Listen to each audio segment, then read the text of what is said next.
ተራራ የሚያፈልስ እምነት ቢኖረኝ ፍቅር ከሌለኝ ከንቱ ነኝ። አየህ፣ ከጸና ሃይማኖት ይልቅ ፍቅር ይበልጣል።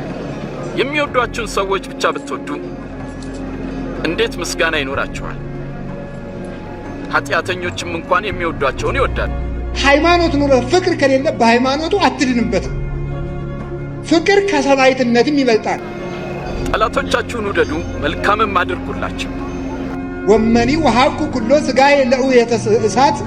ተመልከቱ፣ ሥጋዬን እንኳን ለእሳት መቃጠል አሳልፌ ብሰጥ ፍቅር ከሌለኝ ምንም የምጠቀመው ነገር የለኝ። እንዳይፈረድባችሁ እናንተም አትፍረዱ፣ እንዳትኮነኑ እናንተም ማንንም አትኮንኑ። ይቅር በሉ፣ እናንተም ይቅር ትባላላችሁ። ወመኒ ወሀብኩ ኩሎ ንዋዬ ለምጽዋት፣ ገንዘቤን ሁሉ ለምጽዋት ብሰጥ